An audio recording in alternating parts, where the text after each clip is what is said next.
Hello friends, कैसे हो सब लोग। आई होप सब लोग अच्छे होंगे, बेहतर होंगे और स्वस्थ होंगे। Welcome to affairs cloud learn to lead. This is Ashu and आज हम डिस्कस करेंगे 21 और 22 मार्च के बहुत ही इंपॉर्टेंट करंट अफेयर्स।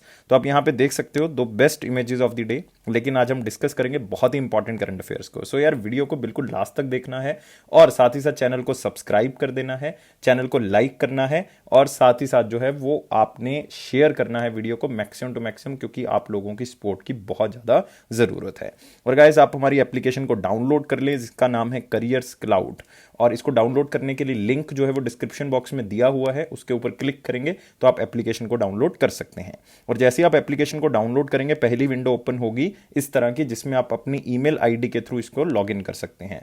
फिर दूसरी विंडो ओपन होगी जैसे ही आप लॉगिन करोगे और उसमें पहले आइकन के ऊपर क्लिक करोगे, जिससे आप हमारी करंट अफेयर सब्सक्रिप्शन को बाय कर सकते हो। लेकिन यार आप बाय क्यों करेंगे, मतलब हम आपको क्या ऐसा प्रोवाइड कर रहे हैं जिससे आप इसको बाय करें और आपको फायदा मिलेगा। तो यार इसमें क्या मिलेगा आपको, daily current affairs. Daily current affair में हम आपको 3 सेक्शंस प्रोवाइड करेंगे, जिसमें आपको थ्योरेटिकल फॉर्मेट में मतलब डिटेल्ड करंट अफेयर मिलेंगे पीडीएफ फॉर्मेट में, जो कि पर्टिकुलर उसी दिन का होगा। फिर आपको क्वेश्चन आंसर फॉर्मेट में मिलेंगे करंट अफेयर उसी दिन के, ताकि आप रिवाइज कर सको। और साथ ही साथ फिर आप क्विज भी दे सकते हो यार, ताकि आपकी टेस्टिंग जो है वो हो सके कि कितना का आपको करंट अफेयर याद रह रहा है और कितना और दोबारा रिवाइज करने की जरूरत है। सेम ही हम करेंगे वीकली के अंदर, मतलब हर वीक के अंदर जो है वो आपको एक डिटेल्ड वीक वाइज जो है वो पीडीएफ मिलेगी। फिर उसको क्वेश्चन एंड आंसर रिवाइज करने के लिए आपको पीडीएफ मिलेगी, लेकिन फिर आप टेस्ट दे सकते हो यार अपने आप को टेस्ट करने के लिए कि कितना मुझे याद रह रहा है वीक वाइज। डेली और वीकली वाइज अगर इसी तरह से प्रैक्टिस करोगे तो आप सोच सकते हो कि मंथली सेक्शन में आपको कितनी ज्यादा हेल्प मिलेगी, क्योंकि मंथली सेक्शन में हम आपको एक नहीं बहुत अलग अलग तरह की पीडीएफ दे रहे हैं जो आप अपने एग्जाम पॉइंट ऑफ व्यू से यूज कर सकते हो। जैसे कि अगर आपके पास अच्छा खासा टाइम है करंट अफेयर्स को, जैसे आजकल आपका कोई एग्जाम नहीं है, तो आप क्या कर सकते हो, आप डिटेल्ड करंट अफेयर पढ़ो। पूरा डिटेल्ड करंट अफेयर की आपको पीडीएफ मिलेगी पूरे महीने की। फिर आप उसको क्वेश्चन एंड आंसर फॉर्मेट में देखो, मतलब हम पर्टिकुलर क्या करते हैं कि जो डिटेल्ड करंट अफेयर होते हैं उसको क्वेश्चन एंड आंसर फॉर्मेट में कन्वर्ट करते हैं, तो उससे क्या होगा कि आप उसको रिवाइज कर सकते हो। नेक्स्ट फिर होगी एक पॉकेट पीडीएफ, नाम से पता लग रहा है एज ए पॉकेट, मतलब इसको आप जो है वो इजीली जो है वो रिवाइज कर सकते हो थ्योरेटिकल फॉर्मेट में। इसमें एक करंट अफेयर की 1-2 लाइंस लिखी होंगी जो कि इंपॉर्टेंट होगी, जिसको आप फटाफट रिवाइज कर सकते हो। नेक्स्ट होगा टॉप 100, मतलब बेस्ट 100 करंट अफेयर्स आपको मिलेंगे, ये भी क्वेश्चन एंड आंसर फॉर्मेट में मिलेंगे, ताकि आप best to best current affairs को अच्छे से रिवाइज कर सको। तो सोच सकते हो आप डेली, वीकली और मंथली अगर इस तरह से आप प्रिपेयर करते हो तो आपकी कितनी चीजें जो है वो इंप्रूव हो सकती हैं। लेकिन इसी के साथ जो बच्चे अलग अलग तरह के एग्जाम दे रहे हैं उनको हम अलग अलग तरह की पीडीएफ भी प्रोवाइड करते हैं, जैसे कि बैंकिंग करंट अफेयर्स। तो बैंकिंग करंट अफेयर्स के लिए हमने 2 सेक्शंस बनाए हैं, जिसमें आपको बैंकिंग करंट अफेयर्स का कंटेंट मिलेगा पीडीएफ फॉर्म में, और आप अपनी बैंकिंग नॉलेज के जो क्वेश्चन एंड आंसर होंगे, लाइक जनवरी महीने के आप देख रहे हो 157 क्वेश्चन का एक टेस्ट है, तो उसमें आप टेस्ट दे सकते हो, और स्पेशली उन एस्पिरेंट्स के लिए जो बैंकिंग एग्जाम की तैयारी कर रहे हैं। नेक्स्ट होगा दोस्तों एग्जाम पीडीएफ, जो हर एग्जाम के लिए इंपॉर्टेंट है, जिसमें हम जनवरी और फरवरी की एक अलग से पीडीएफ बनाते हैं, और जैसे जैसे मंथ जो है वो निकलता जाएगा वो ऐड होता जाएगा इसमें, तो वो जो है वो आपको एक पीडीएफ मिलेगी जिसमें आपको एग्जाम में हेल्प मिलेगी। स्पेशल करंट अफेयर आपको मिलते हैं like budget and economic survey, वो डिटेल्ड में भी मिलेगा, और साथ ही साथ जो क्वेश्चन एंड आंसर जो उसमें इंपॉर्टेंट हो गए। नेक्स्ट 20 टाइप ऑफ पीडीएफ, मतलब ये टॉपिक वाइज पीडीएफ हमने जो है वो बनाई है, और जिस तरह से आप वीडियो भी देख रहे हो आजकल टॉपिक वाइज आपको मिल रही है, जैसे कि एप्स एंड वेब पोर्टल पूरे जैन और फेब महीने के, इंपॉर्टेंट डेज पूरे जैन और फेब के, books and author 2021, national current affairs, international current affair, तो इस तरह के 20 तरह के टॉपिक वाइज आपको पीडीएफ जो है वो मिलती हैं। नेक्स्ट आप पर्टिकुलर अगर अपने स्टेट एग्जाम की तैयारी कर रहे हो तो उसमें भी आपको हेल्प मिलेगी, क्योंकि हम आपको स्टेट करंट अफेयर्स भी प्रोवाइड कर रहे हैं, और हर स्टेट और हर यूटी के हम करंट अफेयर जो है वो इंपॉर्टेंट कवर करते हैं। तो इसमें एक आपको खास बात बताऊं कि इसमें जो है वो जितने भी करंट अफेयर्स हैं, चाहे वो डेली हैं, वीकली हैं, मंथली हैं, चाहे आपके स्पेशल करंट अफेयर्स हैं, चाहे टॉपिक वाइज हैं, ये सारे के सारे आपको हिंदी और इंग्लिश दोनों लैंग्वेज में मिलेंगे। तो गाइज आप सोच सकते हो कि इतनी सारी चीजें हम इतने कम प्राइस पे आपको प्रोवाइड कर रहे हैं। तो आपने इस एप्लीकेशन को डाउनलोड करना है, डाउनलोड करने के बाद आप देखोगे 1 साल की सब्सक्रिप्शन और 2 साल की सब्सक्रिप्शन आपको मिल रही है, मतलब 2021 की और 2022 की सब्सक्रिप्शन आपको मिल रही है। लेकिन दोस्तों इन दोनों की सब्सक्रिप्शन का प्राइस भी बहुत कम है। अगर एक बार आप डाउनलोड करके चेक जरूर करें, आप खुद सरप्राइज हो जाएंगे कितने कम प्राइस पे हम आपको ये प्रोवाइड कर रहे हैं। और साथ ही साथ आपने एक बात का ध्यान रखना है कि अगर आप 2020 की सब्सक्रिप्शन लेना चाहते हैं तो यार आप हमारी वेबसाइट पे जा सकते हैं, वो है affairscloud.com/current affair। तो 2020 की सब्सक्रिप्शन आपको वहीं पे मिल जाएगी। तो इसके ऊपर भी हम कम प्राइस दे रहे हैं, आपको 10% एक्स्ट्रा डिस्काउंट दे रहे हैं। अगर आप इस कोड का यूज करोगे H10 का, तो आपको एक्स्ट्रा 10% डिस्काउंट जरूर मिल जाएगा। तो यार स्टार्ट करते हैं आज का current affair 21 and 22 of March 2021 का, जो कि बहुत इंपॉर्टेंट करंट अफेयर है। लेकिन यार पहले वीडियो को लाइक जरूर कर देना, चैनल को सब्सक्राइब कर देना और वीडियो को मैक्सिमम टू मैक्सिमम शेयर जरूर कर देना, क्योंकि आपकी सपोर्ट जो है वो बहुत ज्यादा जरूरी है। तो स्टार्ट करते हैं मोस्ट इंपॉर्टेंट क्वेश्चंस के साथ। और पहला क्वेश्चन है, what is the rank of India in the United Nations world happiness report 2021? तो मोस्ट इंपॉर्टेंट इंडेक्स आपके सामने आ चुका है, जो है वर्ल्ड हैप्पीनेस रिपोर्ट 2021। मतलब कितने लोग जो हैं वो इंडिया के अंदर खुश हैं। तो आप फटाफट मेरे ख्याल से दिमाग में आ गया होगा कि सर इंडिया के लोग तो खुशी नहीं है, तो इंडिया का रैंक तो जो बहुत पुअर होगा। तो इंडिया का रैंक दोस्तों कितना है? 139th रैंक है। जो बाकी आप ऑप्शंस देख रहे हो उसके भी मैं आपको बताऊंगा, पहले आप एक बार हैप्पीनेस रिपोर्ट का देख लो। 139th रैंक है इंडिया का, आउट ऑफ कितनी कंट्रीज? 149 कंट्रीज। तो आप कह सकते हो कि लास्ट 11 और 12 कंट्रीज में इंडिया का, जो कि लीस्ट हैप्पी कंट्रीज हैं। और सबसे हैप्पी कंट्री का जो रैंक है वो किसके पास है दोस्तों? फिनलैंड के पास है। तो आपको ये पूछा जा सकता है कि टॉप पे कौन है? फिनलैंड है। और लास्ट पे जो है वो कौन है वो भी मैं आपको बताऊंगा। लेकिन साथ ही साथ आपने याद रखना है कि ये रिपोर्ट किसने पब्लिश की है? ये पब्लिश की है United nation sustainable development solution network की तरफ से।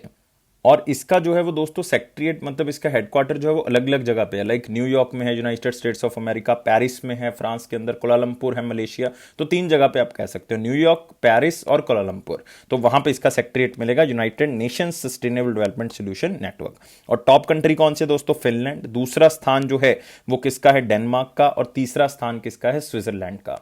और अगर मैं आपको बताऊं कि फिनलैंड जो है वो लगातार चौथी बार जो है वो टॉप कर रहा है, मतलब सबसे खुश कंट्रीज में जो रैंक सबसे पहले नंबर पे है लगातार पिछले 4 सालों से, वो किसका है? फिनलैंड का। और लीस्ट हैप्पी कंट्री कौन सी है? वो है दोस्तों अफगानिस्तान। मतलब 149th रैंक जो है वो किसका? अफगानिस्तान का। और 148th रैंक जिम्बाब्वे का है। और फिर आता है रवांडा का। तो मतलब आप देख सकते हो ये कंट्री जो है वो लीस्ट डेवलप कंट्रीज भी हैं, और इनमें जो है वो बहुत ज्यादा जो है वो आप कह सकते हो कि रोजगार की कमियां हैं, लोगों के ऊपर बर्डन ज्यादा है। तो अफगानिस्तान टेररिज्म के अंदर आप देखोगे पहला स्थान अफगानिस्तान का ही था। सबसे ज्यादा टेररिज्म एक्टिविटीज हुई हैं, सबसे ज्यादा लोग टेररिस्ट एक्टिविटीज के कारण मरे हैं। तो जिम्बाब्वे, रवांडा, अफगानिस्तान। तो पहला स्थान फिनलैंड। इंडिया का रैंक जो है वो 139th, अफगानिस्तान का 149। तो ये याद रखना है। अफगानिस्तान के बिना इंडिया के नेबर में जो कंट्रीज हैं उसमें जो है वो इंडिया का रैंक जो है वो सबसे ऊपर है। मतलब कहने का ये है कि इंडिया जो है वो उन कंट्रीज में सबसे लीस्ट हैप्पी है यार। मतलब ये तो यार इंडिया को अब चिंता का विषय बन चुका है कि इवन पाकिस्तान का रैंक भी जो है वो इंडिया से क्या है? अच्छा है। पाकिस्तान का रैंक दोस्तों 105 है, मतलब वो इंडिया से ज्यादा खुश हैं।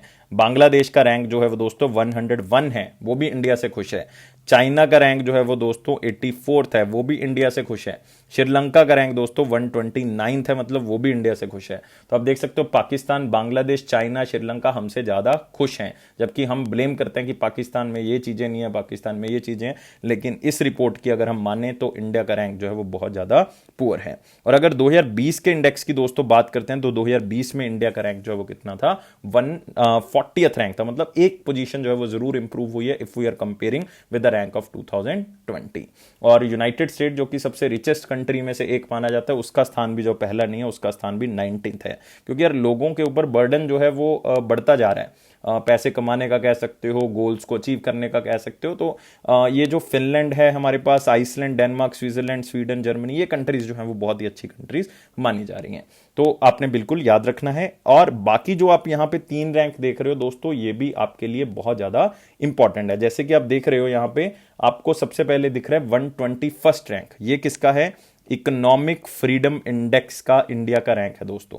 किसका? इकोनॉमिक फ्रीडम इंडेक्स 2021 का, जिसमें टॉप किसने किया था? सिंगापुर ने टॉप किया था। नेक्स्ट आपके पास आता है 85th रैंक। 85th रैंक दोस्तों किसका था? Henley passport index. Henley passport index. और इसमें सबसे टॉप किसने किया था? जापान ने टॉप किया था, और इंडिया का रैंक 85th था।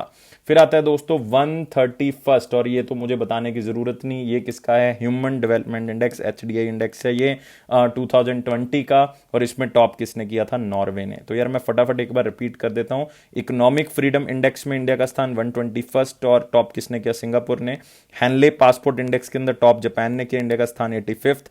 एचडीआई के अंदर इंडिया का स्थान जो है वो 131st है, जो कि बहुत ही ज़्यादा डिग्रेड हो गया, 2 स्थान जो है डिग्रेड हो गया था, लेकिन टॉप नॉर्वे ने किया। और 139th आपको पता लग गया हैप्पीनेस रिपोर्ट के अंदर है, जबकि टॉप इसके अंदर किसने किया है? फिनलैंड ने टॉप किया है। और इसमें इंडिया का स्थान आपको पता लग गया है, तो बहुत ही इंपॉर्टेंट जो है वो इंडेक्स आपको पता लग चुके हैं। नेक्स्ट क्वेश्चन आते हैं फटाफट। Power minister R K Singh launched Gram Ujala in which state first carbon credit programme in India? कौन सी स्टेट में जो है वो जो हमारे power minister R K Singh ji ने उन्होंने ग्राम उजाला नाम से एक स्कीम को स्टार्ट किया है, जिसके अंदर जो है वो कार्बन क्रेडिट प्रोग्राम जो है वो इंडिया का पहला माना गया है। मतलब इसमें जो है वो आपकी जो है वो इलेक्ट्रिसिटी को इम्प्रूव किया जाएगा और कार्बन एमिशन को जो है वो कम किया जाएगा। तो इसमें जो हमारे ट्रेडिशनल बल्ब्स हैं उनको रिप्लेस किया जाएगा एलईडी बल्ब से, और एलईडी बल्ब जो हैं वो 10 रुपए में मात्र दिए जाएंगे। तो पुराने बल्ब आप दे दोगे और नए जो है वो बल्ब दे दोगे, लेकिन जो आप वापस दोगे वो चलती हुई कंडीशन में होने चाहिए। ये कौन सी स्टेट में दोस्तों रिसेंटली स्टार्ट किया गया? फटाफट सारे बच्चों ने यार आंसर दे देना है, क्योंकि ऐसे क्वेश्चंस के आंसर जो है वो हर बच्चे को आने होने चाहिए, क्योंकि ये बहुत ही इंपॉर्टेंट है दोस्तों। तो आंसर क्या होगा इसका? बिहार होगा, जिसके चीफ मिनिस्टर नीतीश कुमार जी हैं। तो power and new and renewable energy minister R K Singh launched Gram Ujala, और ये क्वेश्चन को मोस्ट इंपॉर्टेंट क्वेश्चन में कवर कर लो। और इस प्रोग्राम के तहत दोस्तों 1.5 करोड़ एलईडी बल्ब जो हैं वो 3 साल के अंदर जो हैं वारंटी के साथ प्रोवाइड किए जाएंगे रूरल कस्टमर्स को, जो कि अपने पुराने जो कन्वेंशनल बल्ब्स हैं, जो कि ट्रेडिशनल बल्ब्स हैं, तो उनको हम जो है वो क्या करेंगे? रिप्लेस करेंगे। ये सरकार का टारगेट है कि 1.5 करोड़ एलईडी बल्ब जो कि 3 साल की वैलिडिटी मतलब वारंटी के साथ जो है वो रूरल कस्टमर्स को दिए जाएंगे, और उनसे पुराने बल्ब जो है वो ले लिए जाएंगे। ये एलईडी बल्ब जो है 2 कैपेसिटीज के साथ मिलेंगे, 7 वॉट और 12 वॉट, जो कि 10 रुपए सिर्फ कॉस्ट के थ्रू जो है वो दिए जाएंगे। और मैक्सिमम टू मैक्सिमम एक हाउस होल्ड को एक घर में जो है वो 5 एलईडी दिए जा सकते हैं। और ये स्कीम जो है वो किसके द्वारा लॉन्च की गई है? ये की गई है कन्वर्जेंस एनर्जी सर्विसेज लिमिटेड की तरफ से लॉन्च की गई है। और याद नहीं रखना ये क्या है, ये आपने याद सिर्फ इतना याद कर सकते हो कि ये EESL आपने शायद सुना होगा, मैंने बहुत बार करवाया है, एनर्जी एफिशिएंसी सर्विसेज लिमिटेड की एक पूरी मतलब कह सकते हो फुली ओन्ड जो है वो सब्सिडरी है। तो बहुत ज्यादा इंपॉर्टेंट नहीं है। कार्बन क्रेडिट का मतलब है carbon offset as a financial tool to reduce carbon emission by storing carbon for future और लेटर यूज, ताकि हमने कार्बन एमिशन को रिसेंटली जो है वो क्या करना है? डाउनग्रेड करना है, ताकि हम फ्यूचर के लिए जो है वो उसको क्या कर सकें? यूज कर सकें। तो under the first phase of the programme ये स्कीम जो है वो 5 स्टेट्स में मतलब पहले तो कुछ विलेजेस में और फिर ये धीरे धीरे करके जो है वो 5 स्टेट्स में इंप्लीमेंट की जाएगी। और वो 5 स्टेट्स अगर आप याद रखना चाहते रख सकते हैं, लेकिन इंपॉर्टेंट नहीं है इतना। तो जैसे एक तो बिहार ही हो जाएगा दोस्तों, बिहार हो गया। यहां पे सबसे पहले आरा में इसको स्टार्ट किया गया, याद रख सकते हो, आरा में इसको स्टार्ट किया गया, बिहार। दूसरा जो है वो उत्तर प्रदेश का एरिया है, वो है वाराणसी हमारे पास। तीसरा हमारे पास है विजयवाड़ा, विजयवाड़ा आपको नाम से पता लग रहा है आंध्र प्रदेश हो गया। एक है नागपुर महाराष्ट्र हो गया, और एक हमारा पास होगा वेस्टर्न गुजरात। तो मतलब एक गुजरात के गांव हो जाएंगे। तो ये 5 स्टेट्स बिहार, उत्तर प्रदेश, आंध्र प्रदेश, महाराष्ट्र और गुजरात, इन 5 स्टेट्स में रिसेंटली इसको स्टार्ट किया जाएगा। तो मेरे ख्याल से आपको पता लग चुका होगा कि उजाला स्कीम जो है या उजाला ग्राम उजाला जो है वो क्या है। तो बिहार बिल्कुल याद रखेंगे। और चीफ मिनिस्टर दोस्तों मैं पहले ही बता चुका हूं बिहार के आपको। चीफ मिनिस्टर बिहार के कौन है? नीतीश कुमार जी। गवर्नर कौन है? फग्गू चौहान जी। और साथ ही साथ यहां पे आपने याद रखना है एक वाल्मीकि नेशनल पार्क, बहुत ही इंपॉर्टेंट है दोस्तों, Valmiki national park. Next question के ऊपर बढ़ते हैं फटाफट। Which Indian actor received the FIAF award 2021 by the international federation of film archives? तो अगर आप देखोगे ये FIAF की ही एब्रीवेशन है, जिसको नाम दिया जाता है international federation of film archives, या इसको आप फ्रेंच में कह सकते हो फेडरेशन इंटरनेशनल देस आर्काइव्स दो फिल्म। तो यार मतलब उसी की एब्रीवेशन है। तो आपने याद रखना है FIAF जो है इसका हेडक्वार्टर आपको कहां पे मिलेगा? ये ब्रसल्स के अंदर मिलेगा। किसके अंदर? ब्रसल्स के अंदर। ब्रसल्स मतलब मैं बात कर रहा हूं कौन सी कंट्री की? बेल्जियम की। तो इतना जरूर याद रखेंगे। और ये सिर्फ अभी तक सिर्फ एक ही इंडियन है जिनको ये अवार्ड मिला है, जिनके ऑप्शंस आप नीचे देख रहे हो। तो आंसर क्या होगा दोस्तों? अमिताभ बच्चन होगा, आंसर क्या होगा, बी होगा। तो आप देख सकते हो अमिताभ बच्चन जी को यह अवार्ड दिया गया है, FIAF award Amitabh Bachchan to be honoured with the prestigious 2021 award for Martin Scorsese and Christopher Nolan. किसने ये अवार्ड दिया था, उनके नाम है, लेकिन याद करने की जरूरत नहीं है, सिर्फ याद क्या रखना है, एक तो FIAF अवार्ड क्या है, मतलब क्यों दिया गया है इनको, इनके द्वारा सिनेमा के अंदर कंट्रीब्यूशन देने के लिए और खास करके अलग अलग तरह से इन्होंने अपना योगदान जो दिया है उसके लिए इनको यह अवार्ड दिया गया है। तो आप देख सकते हो अमिताभ बच्चन जो पहले इंडियन हैं जिनको यह अवार्ड मिला है, और इनको नॉमिनेट किया था FIAF affiliate film heritage foundation, जिसके अमिताभ बच्चन जी क्या हैं, सदस्य हैं। और फिल्म हेरिटेज फाउंडेशन के साथ उन्होंने काम किया है और उन्होंने इंडियन फिल्म हेरिटेज को प्रिजर्व करने के लिए जो है वो बहुत ज्यादा काम किया है इस फाउंडेशन के साथ मिलकर। तो इसी फाउंडेशन ने उनको नॉमिनेट किया वहां पे और ये अवार्ड जो है वो जीत भी जाते हैं। तो कॉन्ट्रीब्यूशन दिया है इन्होंने individual towards preserving the world film heritage for the pleasure of the today's audience and benefit of the future generation. ताकि यार ऐसा ना हो कि नई जनरेशन नई चीजों के ऊपर ही व्यस्त हो जाए, तो पुरानी चीजों को भी कंजर्व करना है, बचाना है, दिखाना है नई जनरेशन को, ताकि उससे सीखा जा सके। तो उनमें बड़ा योगदान जो है वो अमिताभ बच्चन जी का है। और आप देख सकते हो एक ऐसा नाम है पूरे हिंदी सिनेमा के अंदर, या आप कह सकते हो इवन बॉलीवुड ही नहीं, अलग अलग कंट्रीज के जितने भी फिल्म इंडस्ट्री हैं सब में इनका नाम है। और इनको बच्चा, कोई एज्ड पर्सन, चाहे वो बूढ़ा है चाहे वो यंग है, सब लोग जो है वो पसंद करते हैं। तो इससे अच्छी एग्जांपल क्या हो सकती है हेरिटेज को बचाने के लिए। तो हेडक्वार्टर कहां पे है दोस्तों FIAF का, ये है ब्रसल्स, बेल्जियम। तो सिर्फ क्वेश्चन जो है वो आप याद रखेंगे। नेक्स्ट आते हैं, who became the first serving member of parliament to be appointed captain in the territorial army. तो कैप्टन उनको अपॉइंट कर दिया गया है टेरिटोरियल आर्मी के अंदर। तो मतलब अपने आप में एक बहुत अच्छी अचीवमेंट है जो उनके द्वारा की गई है। तो एक हिंट बताता हूं आपको, हिंट है कि वो मिनिस्टर ऑफ स्टेट हैं दोस्तों। मिनिस्टर ऑफ स्टेट हैं कौन से डिपार्टमेंट के, फाइनेंस के। तो जब भी कोई स्कीम को लॉन्च करना होता है या बजट देना होता है, आपने देखा होगा निर्मला सीतारमन जी के साथ खड़े होते हैं वो। तो आंसर क्या होगा, अनुराग ठाकुर। तो अनुराग ठाकुर जी मेंबर ऑफ पार्लियामेंट है, कहां से, हिमाचल प्रदेश से। और उनकी कॉन्स्टिट्यूएंसी कौन सी है, हमीरपुर, याद रखेंगे।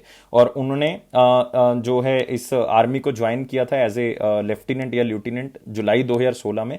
अब जो है वो उनको क्या बना दिया गया है, कैप्टन बना दिया गया है। तो आप देख सकते हो minister of state finance and corporate affairs Anurag Thakur ji जो first serving member of parliament हैं, जिनको अपॉइंट किया गया as a captain in the territorial army. और 4th टाइम जो है वो बीजेपी के MP रह चुके हैं हिमाचल प्रदेश हमीरपुर से। और ये टेरिटोरियल आर्मी उन्होंने ज्वाइन की थी एज ए लेफ्टिनेंट इन जुलाई 2016। और बिल्कुल याद रखेंगे कि टेरिटोरियल आर्मी के अंदर जो है वो आप वॉलंटरी, आप अपनी मर्जी से जो वो ट्रेनिंग ले सकते हैं।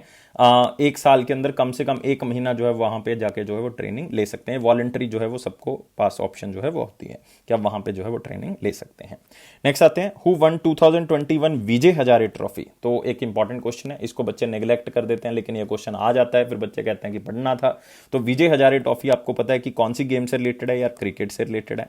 तो इसमें स्टेट वाइज टीम्स बनी होती हैं। तो कौन सी स्टेट ने जो है वो इसके अंदर जीत हासिल की है, तो दोस्तों आंसर क्या होगा, सी आंसर होगा। मुंबई ने इसके अंदर जीत हासिल की है। किसके ऊपर जीत हासिल की है, तो ये भी आप याद रख सकते हो, उत्तर प्रदेश के ऊपर जीत हासिल की है। तो दोनों चीजें आपसे पूछी जा सकती हैं, दोनों चीजें आपको यहां से पूछी जा सकती हैं। मुंबई जीत हासिल की है, Mumbai cricket team Vijay Hazare trophy को जीत चुका है, उत्तर प्रदेश को हराया है। और कैप्टन जो है मुंबई के पृथ्वी शा, वो became the first player to score 800 run in the single edition. तो पूरे विजय हजारे ट्रॉफी के अंदर जो है वो सबसे ज्यादा रन बनाने वाले कौन थे, वो बने हैं पृथ्वी शा। 800 रन या उससे ज्यादा रन बनाने वाले जो हैं वो पृथ्वी शा बने। इससे पहले मयंक अग्रवाल थे जिनका हाईएस्ट स्कोर एक सीजन के अंदर 723 था। तो ये 800 क्रॉस कर चुके हैं। तो इसलिए जो है वो मतलब आप ये रिकॉर्ड भी जो है वो याद रख सकते हैं। नेक्स्ट क्वेश्चन आते हैं दोस्तों, अगला क्वेश्चन है हमारे पास, recently inventor of cassette tape passed away, who was this person. तो ये अगर आपने कैसेट टेप को सुना है, जिसमें एक ब्लैक और ब्राउन कलर की एक रील होती है, 2 साइड पे लगी होती है, एक टेप रिकॉर्डर होता है, उसमें जो है चलती है, शायद बहुत से बच्चों ने देखा होगा। तो कैसेट टेप जो है जिन्होंने इन्वेंट किया था उनका देहांत हो गया। तो उस पर्सन का नाम बताना यार जिसने इसकी इन्वेंशन जो है वो की थी, उस पर्सन का नाम क्या है, लोव ओटन्स। तो नाम याद रखेंगे, लोव ओटन्स। और कहां से बिलोंग करते हैं, कौन सी कंट्री से, डेनमार्क से जो है वो बिलोंग करते हैं। डेनमार्क से नहीं दोस्तों, नीदरलैंड से बिलोंग करते हैं। डेनमार्क से नहीं, नीदरलैंड से बिलोंग करते हैं। इस चीज को आप याद रखेंगे क्योंकि वो डच हैं। Dutch inventor Lou Ottens, inventor of cassette tape, passed away at the age of 94। तो फर्स्ट कैसेट टेप जो है वो उन्होंने इन्वेंट की थी और फिलिप्स के साथ जो है वो प्रोड्यूस की थी 1962 में। उसके बाद यार बहुत ज्यादा सक्सेसफुल, इवन 100 मिलियन जो है वो सेल माना जाता है कि इनकी हुई होगी। फिर यार जो कैसेट टेप जो है वो बहुत से लोग सुनते थे क्योंकि यही एक जरिया था सुनने के लिए, और म्यूजिक लवर जो है वो इसी की बात करते थे या इसी के बारे में जो है वो चर्चा होती थी। लेकिन बाद में आपको पता है कि सीडी ने इसकी जगह ले ली, कॉम्पैक्ट डिस्क ने जो है वो इसकी जगह ले ली है। फिर बाद में लो ओटन जो है वो सुपरवाइजर भी रहे हैं सीडीज डेवलपमेंट टीम के।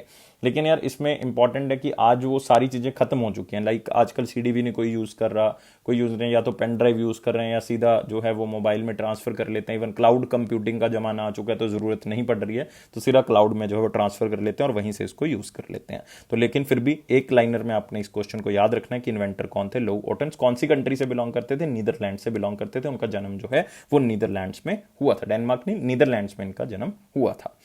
नेक्स्ट क्वेश्चन आते हैं दोस्तों, वेरी इंपॉर्टेंट क्वेश्चंस में। लेकिन फिर से एक बार आपको कहना चाहता हूं कि यार वीडियो को लाइक करना है, चैनल को सब्सक्राइब करना है और शेयर जरूर करना है वीडियो को। तो आते हैं उसमें पहले क्वेश्चन के ऊपर। The airport authority of India agreed to assist which country aviation regulator to enhance infrastructure. तो हमारा एयरपोर्ट अथॉरिटी ऑफ इंडिया जो है वो किसी और कंट्री के एविएशन रेगुलेटर को, जैसे हमारा एयरपोर्ट अथॉरिटी ऑफ इंडिया किसी कंट्री का और रेगुलेटर, उसके इंफ्रास्ट्रक्चर को बढ़ाएगी, उनको नई नई चीजों, नई नई टेक्नोलॉजी के बारे में बताएगी, और ये कौन सी कंट्री के हम एविएशन रेगुलेटर की बात जो है वो यहां पे कर रहे हैं। तो बताएंगे यार फटाफट, आंसर जो है वो क्या होना चाहिए। आंसर होगा दोस्तों इसका बांग्लादेश। क्या होगा? बांग्लादेश। तो उनकी कैपेसिटी को बढ़ाएंगे, उनके इंफ्रास्ट्रक्चर को, उनकी मैन पावर जो होगी उनको स्किल प्रोवाइड करेंगे। और ये क्यों कर रहा है इंडिया? बिकॉज ऑफ द स्वर्णिम विजय वर्ष। तो इस चीज को आपने भूलना नहीं है पूरा साल। स्वर्णिम विजय वर्ष, स्वर्णिम विजय वर्ष का मतलब है 1971 को जो है वो बांग्लादेश आजाद हुआ था। तो गोल्डन जुबली जो है वो बांग्लादेश सेलिब्रेट कर रहा है क्योंकि पाकिस्तान से आजाद हुआ था 1971 में। तो इंडिया उसके लिए बहुत ज्यादा योगदान जो है वो प्रोवाइड कर रहा है। तो 15 मार्च 2021 को एयरपोर्ट अथॉरिटी ऑफ इंडिया ने ये कहा कि हम जो है बांग्लादेश की जो कैपेसिटी है उसको बढ़ाएंगे, इंफ्रास्ट्रक्चर को बढ़ाएंगे, मैन पावर को बढ़ाएंगे, किसके अंदर? एविएशन रेगुलेटर के अंदर। और ये हाई लेवल डेलीगेशन जो है वो दोनों के बीच में हुई थी। खास करके अगर आप कहोगे कि civil aviation authority of Bangladesh जो है वो इंडिया आए थे, एयरपोर्ट अथॉरिटी ऑफ इंडिया से मिले थे, और 7 to 11 मार्च के बीच में उनकी बातचीत हुई थी। तो ट्रेनिंग प्रोसेस जो है वो पूरा का पूरा एयरपोर्ट अथॉरिटी ऑफ इंडिया की तरफ से चलाया जाएगा। और आपने दोस्तों याद रखना है एयरपोर्ट अथॉरिटी ऑफ इंडिया, इसका हेडक्वार्टर न्यू दिल्ली है। इसको बनाया गया था 1995 में। और एक चीज आपने और याद रखनी है कि इसके चेयरमैन कौन है? इसके चेयरमैन है अनुज अग्रवाल। याद रखेंगे, अनुज अग्रवाल जो है वो इसके चेयरमैन है। नेक्स्ट क्वेश्चन आते हैं, who address the third edition of the annual conference of international conference on disaster resilient infrastructure 2021, जिसको हम कहते हैं इक्ड्री और ICDRI 2021। तो इंपॉर्टेंट क्वेश्चन है, इसमें याद रखना है क्योंकि ये एक लौता क्वेश्चन है आज के दिन में जो प्राइम मिनिस्टर मोदी जी के साथ जो है वो रिलेट कर रहा है। तो इसलिए जो है वो इसको आपने जरूर याद रखना है। और ये बात हो रही है डिजास्टर रेजिलियंट इंफ्रास्ट्रक्चर, मतलब हमने इस तरह का इंफ्रास्ट्रक्चर क्रिएट करना है जो कि डिजास्टर से जो है वो क्या हो, डिजास्टर रेजिलियंट हो, मतलब क्लाइमेट रेजिलियंट हो, क्लाइमेट का उसके ऊपर कोई इफेक्ट ना पड़े, और डिजास्टर से हम जो है वो उस इंफ्रास्ट्रक्चर से लोगों को बचा सके, मतलब डिजास्टर भी उसके ऊपर कोई इफेक्ट जो है वो ना कर सके। तो आंसर दोस्तों होगा, इसको एड्रेस किसने किया है? नरेंद्र मोदी जी ने। और याद रखना है ये एनुअल कॉन्फ्रेंस है किसकी? International conference on disaster resilient infrastructure, DRI भी आप याद रख सकते हो। तो आप यहां पे देख सकते हो ऑब्जेक्टिव क्या है कि इस तरह का इन्वायरमेंट के ऊपर फोकस करना है कि जो disaster and climate resilient infrastructure हो, कि इफेक्ट जो है वो उसके ऊपर ना पड़े। और इसी के अंदर डिस्कशन हुई है सस्टेनेबल डेवलपमेंट गोल्स के ऊपर। और आपको पता है सस्टेनेबल डेवलपमेंट गोल्स का मतलब है, मैं बात कर रहा हूं 2030 तक जिसको हमने अचीव करना है, 17 गोल्स को हमने अचीव करना है। पेरिस एग्रीमेंट की बात करें जिसमें हमने ग्लोबल एमिशन को कम करना है, कार्बन एमिशन के अंदर अगर हम बात करें। नेक्स्ट सेंदाई फ्रेमवर्क जिसके अंदर हमने डिजास्टर रिस्क रिडक्शन जो है वो काम करना है, ये भी सस्टेनेबल डेवलपमेंट गोल्स के साथ ही चलते हैं। तो याद रखना है सेंदाई फ्रेमवर्क जो है वो किससे रिलेटेड है? डिजास्टर रिस्क रिडक्शन से है, ताकि डिजास्टर को हमने कम से कम जो है वो कर देना है।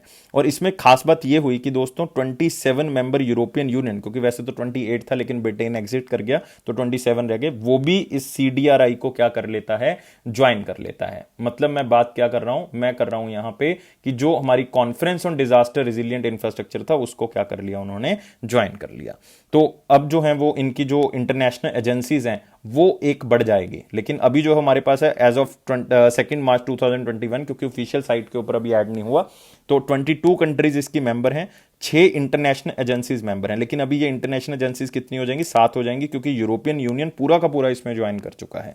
ठीक है, तो या तो वो कंट्रीज को बढ़ा देंगे, मतलब 27 कंट्रीज को ऐड कर देंगे इसमें, तो एक नया लिस्ट आएगा, और या फिर यहां पे पूरी ऑर्गेनाइजेशन ही ऐड कर देंगे तो 7 हो जाएगा। तो कुछ ना कुछ चेंजेस यहां पे आपको मिलेंगे। तो डिजास्टर रेजिलिएंट इंफ्रास्ट्रक्चर जो है वो मोदी जी ने ही लॉन्च किया था 2019 के अंदर, United nation climate action summit जो हुई थी 2019 के अंदर, तो उसके अंदर जो है वो इसको लॉन्च किया गया था। तो बहुत सी चीजें आपको इस क्वेश्चन से पता लग चुकी हैं। अगले क्वेश्चन के ऊपर बढ़ते हैं। अगला क्वेश्चन है हमारे पास, government focus to develop and strengthens India's first own mobile app store, what is the name of this app store. तो अदरवाइज यार आप दो यूज करते हो, या तो आप एंड्रॉइड प्ले स्टोर यूज करते हो या एप्पल प्ले स्टोर यूज करते हो। अब इंडिया अपना बना रहा है, क्योंकि इंडिया का भी बहुत बड़ा हिस्सा है कि यार एप्लीकेशंस को लॉन्च करना है, तो इसीलिए जो है वो इंडिया अपना ऐप स्टोर खुद बना रहा है। और ये जानकारी जो दी है वो रविशंकर प्रसाद जी ने दी है, क्योंकि यूनियन मिनिस्टर है हमारे इलेक्ट्रॉनिक्स एंड इंफॉर्मेशन टेक्नोलॉजी के। और उस एप्लीकेशन या ऐप स्टोर का नाम क्या होगा, उस ऐप स्टोर का नाम होगा मोबाइल सेवा ऐप स्टोर। तो याद रखना है क्या नाम होगा, मोबाइल सेवा ऐप स्टोर। तो आप यहां पे देख सकते हैं पिक्चर के अंदर कि मोबाइल सेवा ऐप स्टोर जो है वो बनाया जा रहा है, जिसके अंदर नई ऐप्स को लॉन्च किया जा सकता है। मतलब एक तरह से ये जो ऐप स्टोर होगा वो होस्ट होगा सारी एप्लीकेशंस का, चाहे वो पब्लिक एप्लीकेशंस है चाहे वो प्राइवेट एप्लीकेशंस हैं। तो इंडिया का पहला इंडिजीनियसली मोबाइल ऐप स्टोर होगा मोबाइल सेवा ऐप स्टोर। तो एक तरह का होस्टिंग प्लेटफॉर्म होगा जो कि गवर्नमेंट ऑफ इंडिया ओन करेगी, और उसमें मोबाइल एप्लीकेशंस को लॉन्च किया जा सकता है। चाहे वो the government departments and developers can host their mobile application related to the government and other public services on the mobile Seva app store. मतलब कोई भी एप्लीकेशन वहां पे लॉन्च कर सकते हो। तो जब ऐप मतलब हमारा ऐप स्टोर नहीं था, तब जो है वो हमारी डिपेंडेंसी या तो गूगल मतलब एंड्रॉइड प्ले स्टोर पे या फिर एप्पल प्ले स्टोर पे थी, जिसके कारण जो है वो डिजिटल इकोसिस्टम इंडिया का बहुत ज्यादा इफेक्ट हो रहा था, और हमें जो है वो बहुत ज्यादा लाभ भी नहीं मिल रहा था। क्योंकि शायद आपको नहीं पता होगा कि 5% ऐप्स जो हैं जो कि एंड्रॉइड प्लेटफॉर्म पे हैं वो इंडियन ऐप डेवलपर्स की तरफ से डेवलप की गई हैं। तो यार कहीं तो वो हमारे प्लेटफॉर्म पे आती, नहीं वो कहीं इंटरनेशनल प्लेटफॉर्म पे, तो फायदा उनको हो रहा है। तो इसलिए ये जो है वो सेल्फ रिलायंट भारत का एक एग्जांपल है कि हम इतने सक्षम हो रहे हैं कि यार हम अपना ऐप स्टोर जो है वो लेके आ रहे हैं। तो ये बहुत ही आप कह सकते हो एक अच्छी बात। और ministry of for electronics and information technology की तरफ से ये किया गया। तो आपने याद रखना है कि यूनियन मिनिस्टर कौन है, रविशंकर प्रसाद जी हैं। और लोकसभा की कॉन्स्टिट्यूएंसी क्या है उनकी, लोकसभा की कॉन्स्टिट्यूएंसी उनकी पटना साहिब बिहार। और मिनिस्टर ऑफ स्टेट कौन है, संजय धोत्रे। नेक्स्ट क्वेश्चन के ऊपर बढ़ते हैं। United Nations international day of happiness annually observed across the globe on which day. दोबारा से हम हैप्पीनेस की बात कर रहे हैं। पहले हम रैंक करके हटें कि इंडिया का रैंक जो है वो हैप्पीनेस इंडेक्स में कितना है, 139th रैंक है। और सबसे पहले नंबर पे कंट्री कौन सी थी, फिनलैंड थी। लास्ट पे कंट्री कौन सी थी, 149th नंबर पे अफगानिस्तान। अभी हम बात कर रहे हैं इंटरनेशनल डे ऑफ हैप्पीनेस की। तो मतलब इस दिन का क्या महत्व है, तो मैं आपको हर रोज कहता हूं यार खुश रहें। खुश रहोगे तो मतलब आपका एग्जाम जो है वो जल्दी क्लियर हो सकता है। तो उसी के बारे में बेसिकली कि यार हैप्पीनेस जो है वो बहुत ज्यादा इंपॉर्टेंट है, इसलिए हैप्पीनेस इंडेक्स भी निकाला जाता है। तो कौन से दिन मनाया जाता है, 20th मार्च 2013 से इसको मनाया जा रहा है। और अब जो है वो 2021 में हम पहुंच चुके हैं। तो 20th मार्च क्या होगा, आंसर होगा। तो दोस्तों आप देख सकते हो इंटरनेशनल डे ऑफ हैप्पीनेस मार्च 2021, और इसका थीम क्या था, कीप काम। मैं यहां पे लिख देता हूं आपको ताकि कोई आइडिया रहे आपको। Keep calm stay wise, keep calm stay wise be kind. तो यही लक्ष्य जो है वो आपने रखना है। इसी लक्ष्य के थ्रू आप अपना एग्जाम भी बहुत जल्दी क्लियर कर जाओगे। और 2021 इंटरनेशनल डे ऑफ हैप्पीनेस का जो पूरा कैंपेन था उसका जो है वो क्या रहा, happiness for all for ever. जो कि मैं आपको हमेशा कहता हूं कि यार हमेशा क्या रहें, खुश रहें। और हैप्पीनेस वीक भी जो है वो सेलिब्रेट किया है पूरे वर्ल्ड लेवल पे 18 मार्च से लेके 23 मार्च तक। 18 मार्च से लेके 23 मार्च तक पूरे वर्ल्ड में हैप्पीनेस वीक जो है वो सेलिब्रेट किया गया। तो ये सारी इंफॉर्मेशन जो है वो याद रखनी है, और हैप्पीनेस की क्या इंपॉर्टेंट है लाइफ के अंदर ये उसी को डेडिकेट करता है। नेक्स्ट क्वेश्चन के ऊपर बढ़ते हैं। World sparrow day is annually observed across the world on 20th March, what is the theme of this day. तो यार एक दिन और आ गया आपके पास, और वो कौन सा है, स्पैरो डे आ गया है। मतलब फिर से एक ऐसा पक्षी जिसको मेरे ख्याल से बच्चे बूढ़े सब लोग जो है वो बहुत प्यार करते हैं, और उसी के बेस पे जो है वो थीम रखा गया। और थीम क्या रखा गया, आई लव स्पैरोज। क्या थीम रखा गया? I love sparrows. और क्यों मतलब इस दिन को मनाया जाता है? इस दिन को मनाने का लक्ष्य जो है वो यही है कि 20 मार्च को इसको सेलिब्रेट तो किया जा रहा है, लेकिन अवेयरनेस क्रिएट करने के लिए कि हमने कंजर्व करके रखना है, स्पैरोस को प्रोटेक्ट करके रखना है, और इस तरह के और बर्ड्स को भी हमने जो कंजर्व करके रखना है, क्योंकि इनकी इंपॉर्टेंस जो है वो नेचर के अंदर बहुत ज्यादा है, इसलिए जो है इसको आपने कंजर्व करके रखना है। लेकिन यार जो बाकी आप ऑप्शंस के अंदर देख रहे हो, ये भी आपके पास जो है वो बहुत इंपॉर्टेंट जो है वो थीम्स हैं। जैसे कि आप देख सकते हो, स्पोर्ट फॉर द स्पैरोस, ये मतलब रखा गया था थीम बहुत पहले स्पैरोस के लिए, लेकिन अब इसको आपने याद रखना। I am and I will जो है वो आप याद रखोगे। I am and I will जो है वो वर्ल्ड कैंसर डे का था दोस्तों, याद रखना है। वर्ल्ड कैंसर डे 4 फरवरी 2020 या 21 में जो है वो इसको मनाया गया। ये 2019 से लेके 21 तक जो है वो यही थीम रहेगा इसका, I am and I will, तो ये जरूर आप याद रखेंगे। तो आई लव स्पैरोज जो है वो स्पैरो डेज का हो गया, और कंजर्व करना है हमने स्पैरोज को, इसी उद्देश्य के साथ जो है वो हमने इस दिन को मनाया। नेक्स्ट क्वेश्चन आता है, ministry of defence has signed A deal with which company for acquiring 4960 मिलन और मिलान 2T anti tank guided missile for the Indian army. मतलब मिनिस्ट्री ऑफ डिफेंस ने यार कौन सी कंपनी के साथ डील साइन की है कि वो मिलन 2T और मिलान 2T जो है हमें एंटी टैंक गाइडेड मिसाइल जो है वो प्रदान करेंगे, इंडियन आर्मी को बना के देंगे। इससे क्या होगा? आत्मनिर्भरता, फिर से वही बात आ गई कि सेल्फ रिलायंट जो है वो इंडिया होगा, खास करके डिफेंस सेक्टर के अंदर। और यहां पे हम कौन सी कंपनी की बात कर रहे हैं? यहां पे बात कर रहे हैं भारत डायनेमिक्स की दोस्तों। किसकी बात हो रही है? भारत डायनेमिक्स की। तो ये आप जरूर याद रखेंगे, भारत डायनेमिक्स लिमिटेड एक बहुत इंपॉर्टेंट कंपनी है, खास करके मिनिस्ट्री ऑफ डिफेंस के लिए, जिसका हेडक्वार्टर आपको कहां पे मिलेगा? हैदराबाद तेलंगाना के अंदर। कहां पे मिलेगा? हैदराबाद तेलंगाना के अंदर। और ये कॉन्ट्रैक्ट पहले साइन हुआ था, पहले भी उन्होंने 2016 के अंदर ये बना के दी थी मिसाइल, अब दोबारा से वो सेम बना रहे हैं। इसकी रेंज जो है वो दोस्तों कितनी है? एंटी टैंक गाइडेड मिसाइल की जो रेंज है 1850 मीटर है। तो ये आत्मनिर्भरता को दर्शाता है। तो defence ministry seals deal with the BDL, that is Bharat dynamics limited, to acquire 4690 anti tank guided missile. तो इस तरह की मिसाइल जो है वो बना के देंगे। और ये मेक इन इंडिया इनिशिएटिव को बढ़ा रहा है, क्योंकि रिसेंटली आपको पता है 33% इंपोर्ट जो है वो हमारे क्या हो चुके हैं? कम हो चुके हैं। और ये मेक इन इंडिया इनिशिएटिव के लिए बहुत ही खुशी की बात है कि इंडिया का जो इंपोर्ट है वो आर्म्स के अंदर जो है वो कम हो चुका है, क्योंकि हम खुद बनाने लग गए हैं। मिलन 2T और मिलान 2T जो है वो 1850 मीटर की रेंज के साथ जो है वो बनाए जाएंगे, और ये ग्राउंड से भी जो है फायर किए जा सकते हैं और व्हीकल से भी जो है वो लॉन्च किए जा सकते हैं। मतलब इसकी कैपेबिलिटी जो है वो आप ग्राउंड लेवल पे भी आप खड़े हुए इसको लॉन्च कर सकते हैं, मूविंग व्हीकल से भी आप इसको लॉन्च कर सकते हैं। तो ये दो चीजें आपने याद रखनी है। और भारत डायनेमिक्स लिमिटेड के बारे में बता चुका हूं, इसका हेड ऑफिस कहां पे? हैदराबाद तेलंगाना। नेक्स्ट क्वेश्चन के ऊपर आते हैं। ICC bans which cricketer for 8 years for breaching the ICC anti corruption code. तो यार फिर से एक इंपॉर्टेंट क्वेश्चन आपके सामने आ गया है, लेकिन इसमें दो चीजें आपने याद रखनी है कि एक तो वो प्लेयर्स इंटरनेशनल क्रिकेट काउंसिल की तरफ से जो बैन किए हैं वो कौन सी कंट्री के हैं। तो कंट्री में आपको पहले बता देता हूं कि वो कौन सी कंट्री से हैं। यूएई से हैं, यूनाइटेड अरब एमिरेट से हैं। तो नॉन प्लेयर नहीं होंगे, तो इसलिए ज्यादा चांसेस है कि वो आपसे क्वेश्चन पूछ सकता है। तो आंसर क्या होगा? मोहम्मद नावीद होगा, और एक हमारे पास क्या होगा? शाइमन अनवर। तो शाइमन अनवर अगर आप नाम ले रहे हो और मोहम्मद नवेद ले रहे हो, तो आंसर दोनों ही होंगे। तो आंसर क्या होगा? Both A and B. तो अहमद रजा आंसर जो है वो नहीं होगा। मोहम्मद नवेद जो हैं वो यूनाइटेड अरब एमिरेट्स के फॉर्मर कैप्टन रहे हैं, और एक बैट्समैन उनका शाइमन अनवर। तो दोनों के ऊपर बैन लगा दिया गया है। उनके ऊपर जो है वो चार्जेस लगे हैं एंटी करप्शन कोड के, और उन्होंने मतलब इसको ब्रीच किया है एंटी करप्शन कोड को, और उनको गिल्टी पाया गया है कि उन्होंने मैच फिक्सिंग की है 2019 के अंदर T20 world cup qualifying tournament के लिए। तो मतलब आपने याद रखना है। और 16 अक्टूबर 2019 से ये पूरा का पूरा बैन जो है वो बैक डेटेड से स्टार्ट होगा, जब से ये केस स्टार्ट हुआ था। तो 16 अक्टूबर 2019 से ये बैन स्टार्ट हो गया है। 2 साल ऑलरेडी ऑलमोस्ट जो है वो गुजरने वाले हैं। तो 8 साल का लगा है, मतलब ऑलमोस्ट 6.5 साल जो है उनके पेंडिंग पड़े। तो नाम जरूर याद रखना है, मोहम्मद नावीद और शाइमन अनवर। चाहे नवीद और अनवर याद कर लें, फिर भी आपका स्मार्ट वर्क जो है पूरा हो जाएगा। और उनको आईसीसी एंटी करप्शन कोड को ब्रीच करने के लिए किया गया, T20 में उनको पाया गया कि हाँ भाई उन्होंने मैच फिक्सिंग की है। Next, prime minister Narendra Modi address the 4th global Ayurveda festival 2021। Who was the chairman of global Ayurveda festival 2021। और ये मैं बिल्कुल उम्मीद से कह रहा हूं कि ऐसा क्वेश्चन जो है वो आपको नहीं करवाया होगा कि यार उसके चेयरमैन कौन थे ग्लोबल आयुर्वेदा के। चाहे आप कहीं से भी इस क्वेश्चन को पढ़ लें, लेकिन आपको चेयरमैन नहीं पता होगा अगर आपने हमसे जो है वो इस करंट अफेयर को नहीं पढ़ा। तो यही खासियत है कि यार अफेयर्स क्लाउड की टीम जो बहुत हार्डवर्क करती है, हर चीज को बहुत ही बारीकी से ध्यान से वो नोट करती है।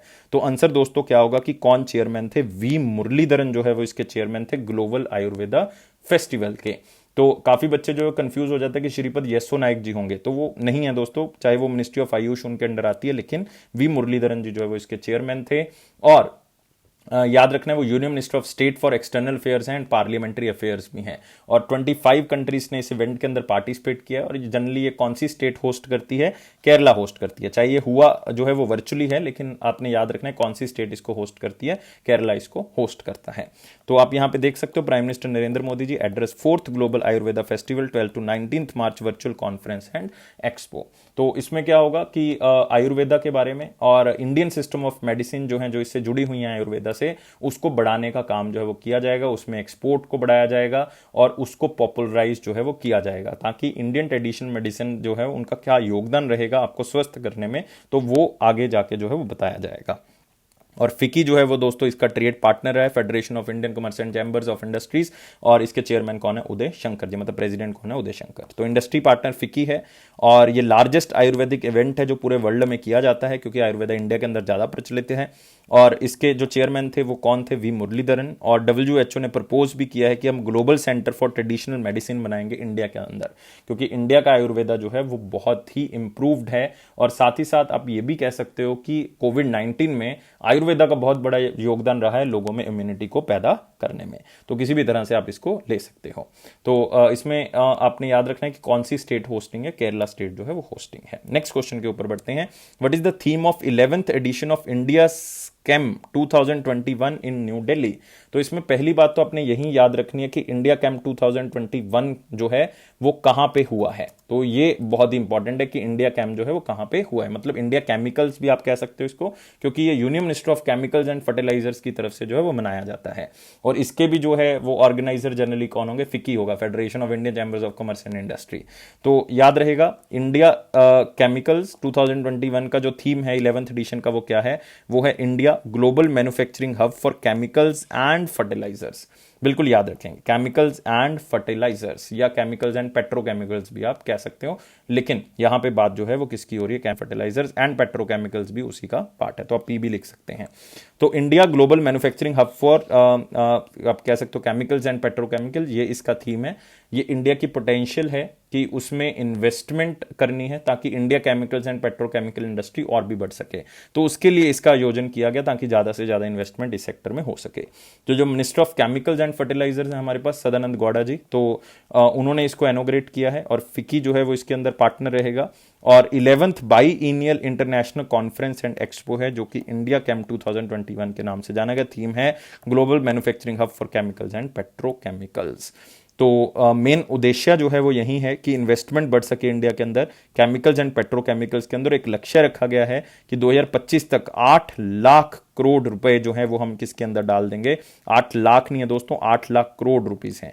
8 लाख करोड़ रुपीस 2025 तक हमने इसके अंदर इन्वेस्टमेंट करनी है। और डीवी सदानंद गौड़ा जी की कॉन्स्टिट्यूएंसी कौन से? बेंगलोर नॉर्थ, कर्नाटका। ये आपने याद रखनी है, स्पेशली उन स्टूडेंट्स के लिए तो बहुत इंपॉर्टेंट है जो कर्नाटका से बिलोंग करते हैं। और थीम बता चुके हैं, कहां पे हुई है इसके बारे में बात कर चुके हैं। और कोई भी अगर सबमिट होती है तो उसका उद्देश्य यही होता है कि जिससे रिलेटेड सबमिट है उसके अंदर इन्वेस्टमेंट बढ़ाई जा सके, उसका लक्ष्य जो है वो अचीव किया जा सके। नेक्स्ट आते हैं दोस्तों इंपॉर्टेंट क्वेश्चंस में, लेकिन फिर से कहना चाहूंगा कि वीडियो को लाइक करना है यार। यहां तक पहुंच चुके हो और मेरे ख्याल से बहुत सी इंफॉर्मेशन आपको मिल चुकी होगी। सब्सक्राइब करना है चैनल को और शेयर करना है मैक्सिमम टू मैक्सिमम। क्वेश्चन है, ISRO has signed a MOU with which institute to set up a space technology incubation centre?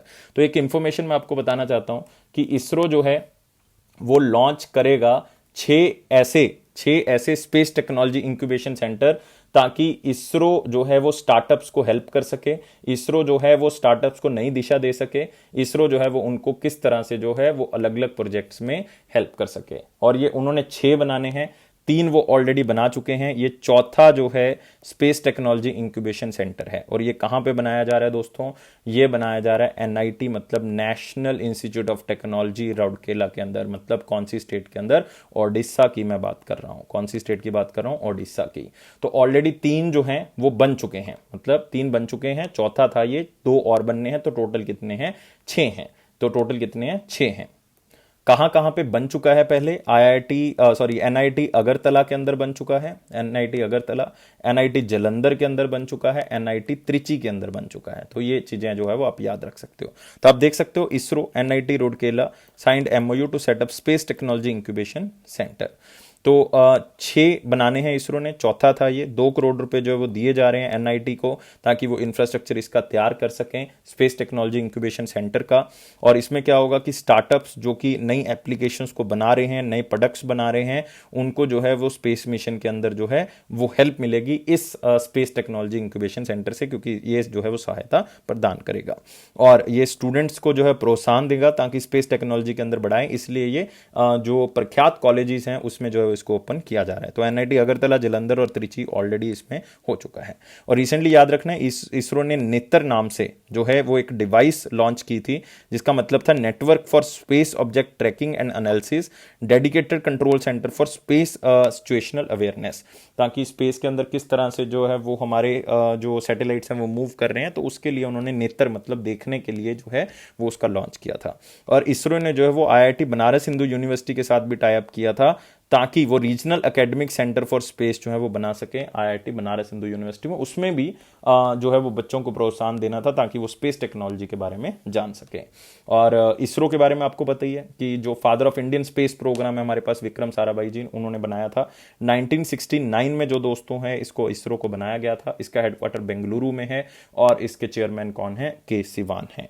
Next question के ऊपर आते हैं और नेक्स्ट है हमारे पास वन लाइनर इंपॉर्टेंट पॉइंट्स। और पहला है मूडीज एनालिटिक्स सी इंडिया जीडीपी ग्रोथ है 12% इन 2021। तो एक ओवरवेलमिंग ग्रोथ रेट जो है वो मूडीज ने दे दिया है। तो दोस्तों इसको याद रखना है क्योंकि मूडीज बहुत ही इंपॉर्टेंट एक आप कह सकते हो क्रेडिट रेटिंग एजेंसी है। और कौन सी कंट्री से बिलोंग करती है, यूनाइटेड स्टेट्स से बिलोंग करती है। तो उनका टारगेट है कि इंडिया का जो ग्रोथ रेट होगा 12% होगा।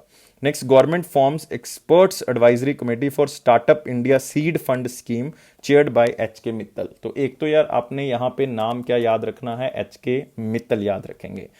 क्यों बनाया गया है इसको, ताकि ये कमेटी जो है वो ऐसे स्टार्टअप्स को चुन सकें जिनको जो है वो फंड दिया जा सके। कहाँ से दिया जा सके, वो एक लॉन्च किया गया था startup India seed fund scheme जो कि 4 साल के लिए लॉन्च की गई थी। 2021 और 22 से स्टार्ट होगा टाइम पीरियड और 4 साल के लिए इसको लॉन्च किया गया था। Ministry of commerce and industry की तरफ से इसको अप्रूव किया गया था। तो स्टार्टअप्स को चुनने के लिए ताकि उनको फंड प्रोवाइड किया जा सके, तो उसके लिए जो है इस कमेटी का गठन किया गया। हेड कौन है, H K. Mittal. Next, former Ireland captain Gary Wilson retires from international cricket. तो इसमें इंपॉर्टेंट चीज दोस्तों आपके पास क्या है कि एक तो आयरलैंड के कैप्टन है तो आपसे कंट्री पूछा जा सकता है, या आपसे ये पूछा जा सकता है कि गैरी विल्सन जो है वो कौन सी गेम से बिलोंग करते हैं। तो ये याद रखना है कि इंटरनेशनल क्रिकेट से जो है वो बिलोंग करते हैं। और दोस्तों आज हमने एक आईसीसी का क्वेश्चन किया था उसमें, लेकिन आईसीसी के बारे में करना भूल गए थे। तो इसमें याद रखें कि इंटरनेशनल क्रिकेट काउंसिल के जो चेयरमैन हैं वो रिसेंटली अपॉइंट किए गए थे। कौन किए गए थे, ग्रेग बार्कले। तो याद रखेंगे किसको अपॉइंट किया गया था, ग्रेग बार्कले। डिप्टी चेयरमैन कौन है, इमरान ख्वाजा। सीईओ कौन है, मनु साहनी। तो याद रखेंगे सीईओ मनु साहनी है, चेयरमैन ग्रेग बार्कले हैं। और chairman of ICC cricket committee कौन है, अनिल कुंबले। ये भी आपने याद रखना है। हेडक्वार्टर मेरे ख्याल से पता होगा बच्चों को, दुबई, यूनाइटेड अरब एमिरेट्स। एक बार मैं आईसीसी के बारे में दोबारा से बता देता हूं। चेयरमैन ग्रेग बार्कले हैं, डिप्टी चेयरमैन इमरान ख्वाजा हैं, सीईओ मनु साहनी है, chairman of ICC cricket committee कौन है, अनिल कुंबले। हेडक्वार्टर कहां पे इसका, Dubai, United Arab Emirates. Next, world oral health day 2021। तो फिर से एक इंपॉर्टेंट डे तो नहीं कहूंगा इसको, लेकिन फिर भी आप जो है वो एक बार इसको रीड जरूर करोगे कि एग्जामिनर डाल दे तो यार कवर जरूर हो जाए, इसलिए मैं जरूर कवर करता हूं ऐसे दिन जो कि एग्जामिनर डाल सकता है। वर्ल्ड ओरल हेल्थ डे 2021 मार्च 20 को इसको मनाया गया। ऑरल हेल्थ और साथ ही साथ ऑरल हेल्थ को तो प्रमोट करेगा ही करेगा, और साथ ही साथ जो है वो ओरल डिजीजेस को कम करने में भी जो है वो क्या करेगा, हेल्प करेगा, और हेल्थ को क्या करेगा, इंप्रूव करेगा। और इसका थीम क्या है, be proud of your mouth, be proud of your mouth. तो नेक्स्ट क्वेश्चन के ऊपर आते हैं। Labour bureau signs agreement with the BECIL for conducting all India survey. तो यार फिर से एक क्वेश्चन आ चुका है जिसमें ऑल इंडिया सर्वे हो रहा है। किस चीज का सर्वे होगा, माइग्रेंट वर्कर्स का होगा, या फिर आप कह सकते हो एम्प्लॉयमेंट का जो है वो क्या होगा, सर्वे होगा। इसमें माइग्रेंट वर्कर्स जो है वो खास लिए जाएंगे। और कौन कर रहा है, बीईसीआईएल कर रहा है, और इसका मतलब है broadcast engineering consultants India limited. तो ऑर्गेनाइजेशन आपके लिए इंपॉर्टेंट नहीं है, लेकिन माइग्रेंट वर्कर्स का सर्वे हो रहा है। कौन करवा रहा है, labour bureau, ministry of labour करवा रही है। तो लेबर ब्यूरो के जो हेड ऑफिस है वो दोस्तों इसका चंडीगढ़ भी है, शिमला भी है, डायरेक्टर जनरल इसके डीपीएस नेगी जी हैं। तो अदरवाइज 5 ऑल इंडिया सर्वे हो चुके हैं 2021 में, जो है वो हो चुका है माइग्रेंट वर्कर्स के लिए, डोमेस्टिक वर्कर्स के लिए, प्रोफेशनल्स का, अनप्रोफेशनल्स का मतलब जो कि ट्रांसपोर्ट सेक्टर के अंदर लगे हुए हैं, या फिर आप कह सकते हो कि जो कि पब्लिक सेक्टर एम्प्लॉइज हैं, तो सबका सर्वे जो है वो किया जाएगा। तो 5 ऑल इंडिया सर्वेज जो है वो ऑलरेडी हो रहे हैं लेबर ब्यूरो की तरफ से। Next, power grid acquired the outstanding 74% stake in JPVL from the JP Power Grid। तो यहां पे ऑर्गेनाइजेशन आपके पास आ गई है JPVL, मतलब मैं बात कर रहा हूं जयप्रकाश पावर वेंचर्स की।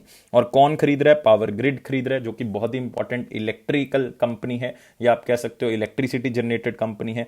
तो पावर ग्रिड ने 74% स्टेक खरीद लिया। दोस्तों 26% ऑलरेडी पावर ग्रिड के पास था ही पहले, तो इसका मतलब 100% अब ये किसकी सब्सिडरी हो चुकी है? पावर ग्रिड की हो चुकी है। तो सिंपल याद रखेंगे, सिंपल क्वेश्चन था। और पावर ग्रिड का हेडक्वार्टर कहां पे दोस्तों? पावर ग्रिड का हेडक्वार्टर है गुरुग्राम, हरियाणा के अंदर। नेक्स्ट आते हैं question of the day. Question है हमारे पास 20 मार्च 2021 का, which of the following periodical is not correctly match with its editor. तो क्वेश्चन तो यार बहुत सिंपल था, 2016 का एसएससी का क्वेश्चन रहा है। वंदे मातरम तो यार अरबिंदो घोष जी ने ही स्टार्ट किया, बिल्कुल सही आंसर था। न्यू इंडिया जो है वो बिपिन चंद्र पाल की तरफ से स्टार्ट किया गया था, और बाद में एनी बेसेंट की तरफ से इसको जो है वो आगे बढ़ाया गया। युगांतर जो है वो भूपेंद्र नाथ दत्ता की तरफ से जो है वो आगे बढ़ाया गया था, बाद में गांधी जी भी जो हैं वो रहे हैं। संध्या जो है वो दोस्तों बीरेंद्र घोष का नहीं है, ये याद कर लें। जो संध्या है वो बीरेंद्र घोष का नहीं है। संध्या जो है वो बीबी उपाध्याय जी का था। किसका था? बीबी उपाध्याय जी का। तो आंसर दोस्तों इसका क्या होगा? डी होगा, क्योंकि हमने पूछा नॉट करेक्टली मैच्ड, तो इसलिए इसको याद रखना है। नेक्स्ट आते हैं दोस्तों question of the day. Question of the day क्या है? What is the product formed when sodium bicarbonate is heated strongly. तो ध्यान से आंसर को देना है। एसएससी सीजीएल का क्वेश्चन है, होम साइंस का क्वेश्चन है, तो ध्यान से आंसर को करेंगे, कमेंट बॉक्स में आंसर करना है। और ये 700 प्लस लाइक्स मुझे चाहिए, और सब्सक्राइब कर देना चैनल को, और बेल बटन को प्रेस कर देना। और ये अफेयर्स क्लाउड का प्रॉमिस है कि यार ये आपका कॉन्फिडेंस जरूर बूस्ट करेगा अगर इसी तरह से वीडियोस को देखते रहोगे। इसी तरह से अगर आप जो है वो करंट अफेयर्स को पीडीएफ से पढ़ते रहोगे, तो आपका सेक्शन जरूर जो है वो स्ट्रांग हो जाएगा। और हमारी एप्लीकेशन को जरूर डाउनलोड कर लें, करियर्स क्लाउड के नाम से। इसमें 1 साल की सब्सक्रिप्शन, 2 साल की सब्सक्रिप्शन बहुत ही कम प्राइस पे हम दे रहे हैं, और उसके ऊपर भी 10% एक्स्ट्रा डिस्काउंट मिल रहा है अगर आप इस कोड का यूज कर सकते हैं ASH10। तो इसको यूज करेंगे 10% एडिशनल डिस्काउंट मिलेगा। और गाइस हमेशा खुश रहें, खुश रहेंगे तो आपका एग्जाम जल्दी क्लियर होगा। यही कामना है कि खुश रहने से अगर आपका एग्जाम क्लियर होता है, क्यों ना इसके ऊपर काम किया जाए। Thank you guys, take care, bye bye.